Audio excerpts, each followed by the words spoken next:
Според мене, еден од клучните проблеми во македонската култура и во уметничката продукција, зборувам за современата култура и уметничка продукција, е отсуството на критика. Отсуството на критичка анализа, критичко промислување, критичко сведување на она што е творештво. Не можеме да говориме за ниту по хоризонтална, ниту по вертикална линија за современо творештво кое што ќе биде релевантно и врз основа на кое што ние ќе ја градиме нашата културна понатамошна историја и динамичната култура, доколку немаме критичка рефлексија. Мислам дека дури не можеме да говориме ни за културни политики доколку не се стави акцент на критичката рефлексија, на бележењето, не само историското, туку критичкото бележење во сите сфери на уметничката продукција. Еве вечерва се отвара Војдан Чернодрински и тоа за мене, која што сум пишувала театарски критики своевремено, е многу важна точка за да се отвори ова исклучително важно прашање. Иако во сите сфери состојбата е иста. Значи, Војдан Чернодрински, на крајот на 90-тите години, фестивалот Војдан Чернодрински и почетокот на 2000-тите, благодарение на Кирил Ристовски, кој што беше тогашен председател на фестивалот, создаде јадро на критичка култура. Создаде јадро каде што млади театарски критичари, драматурзи, промислувачи на театарот, театролози се собираа и разговараа после секоја представа критички за она што е видено на сцената. Се развиваше и диалог со самите творци.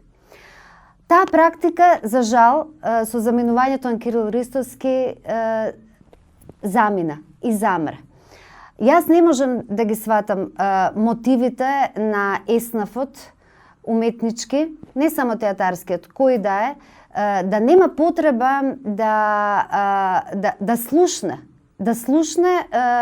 каква и да е рефлексија за себе, а таа да не е исклучиво сведена на едни, според мене, крајно банализирани, нерелевантни аргументи добро е или лошо е. Значи, не достига анализа. Колку што јас сум упатена, Војдан Чернодрински во изминативе години не произведува критичка мисла воопшто, а и воопшто во медиумите никаде не постои, речиси никаде не постои веќе оној оддел за критичко промислување на уметничката современа продукција. Дури би рекла дека во сферата на книжевноста, во сферата на визуелните уметности е уште пострашно. Таму не постои, ми се чини, со децени, а во сферата на театарската критика замира, ако не е веќе и сосема замрет. Просто апелирам до сите културни работници, до оние кои што се творци на јавното мислење, до оние кои што постои моќта да создаваат, нужно да ја создаваат таа критичка рефлексија, да се замислат и да тргнат од таму, пред да тргнат да креираат какви да се други политики. Значи, тоа се, според мене, академиите, односно факултетите, кои што треба да произведуваат книжевни критичари, критичари за визуелни уметности, театарски критичари. Значи, образовниот систем мора да го произведува тоа во соработка со оние институции каде што директно се влие врз развојните динамични културни политики. Значи, во случајов дури, што би било абсурдно, дури можеби и Министерството за образование и Министерството за култура би требале да седнат и да поразговараат за ова што се случува. Воедно би ги повикала и сите оние кои што студираат, не знам, книжевност, историја на уметност, драматургија, театрологија, што и да е, филозофија,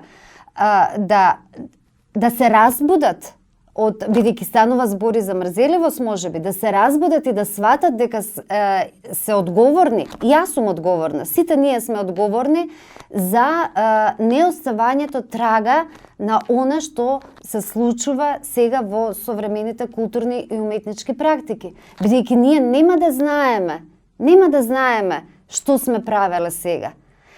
Исто така, самите еснафи мора да повикаат, затоа што јас имам впечаток дека и самите еснафи како да не сакаат да слушнат. Бидејќи има модели. Во ред, немавме медиуми до завчера, немаше каде можеби да се пишува, дававме отпор, но во светот е познато, после представа, после изложба, ќе се седне, ќе се разговара, ќе се размени мислење, ќе се упатат аргументи, аргументирано и со знаење.